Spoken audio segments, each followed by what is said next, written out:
94.3 The Dude is very grateful to our men and women in uniform. We're proud to recognize local members of our military by turning the spotlight on them right now in our Soldier Salute. I'm your host, Marine Corps Corporal Bobby Herpel. Today I have with me Army National Guard soldier, Sergeant Carol Galuppi. And tell us a little bit about your Army career so far. So I am third generation military on both sides of my family. So I was born and bred for this. When I turned 17, I think that's when my mom started talking about joining and like plans for college, junior in high school, et cetera, et cetera.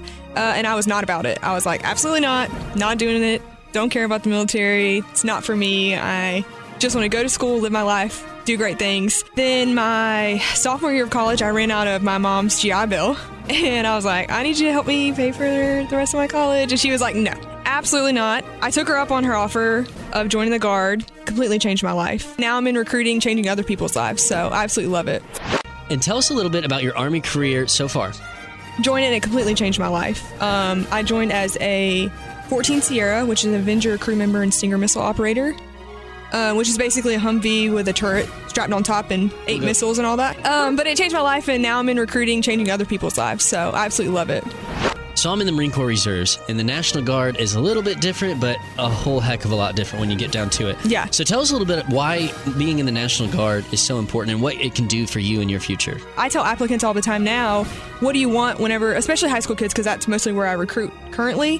What do you want out of life? Do you need that structure of active duty, or do you just need a way to pay for school, some part-time structure, full-time benefits? I mean, we are part-time service, but we have full-time opportunities. So it's really just where you want to go in your life. So before you were a recruiter, what did you do in the National Guard? So I was a 14 Sierra Avenger crew member and Stinger missile operator. Our job was created because of what happened on 9/11. We shoot enemy aircraft out of the sky with our missiles, and then we have a 50 cal strapped to the side for ground support.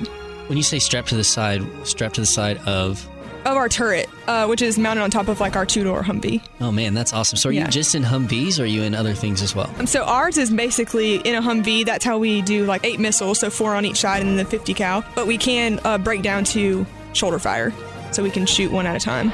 Sergeant, you've been in the National Guard for 5 years now. Are you going to stay in the National Guard? Are you going to go active duty? Are you going to switch jobs, be a recruiter forever? Or what is your next step?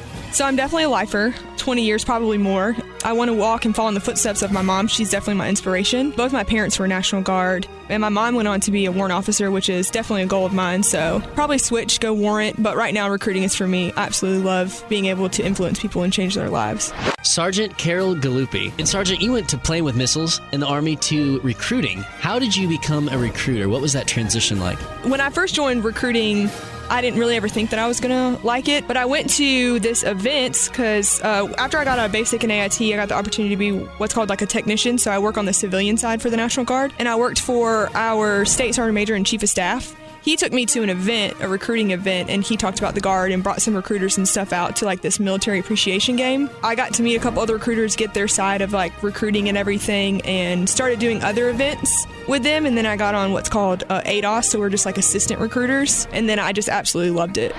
Tell us about the benefits of being in South Carolina, in Columbia, South Carolina, because you've lived in this area your entire life. My unit is actually up in the upstate. My previous unit before I got into recruiting was in the upstate. So I did get to travel the state and everything. I mean, I would say the best part is probably being able to be part-time and having those full-time benefit opportunities and being able, you still get to travel. I mean, we've been to Germany, Italy, Romania, all over the States. I also got to travel like with my mom. We're actually about to go on mission to Saudi Arabia in a couple years. Wow. In just 5 years. That is amazing.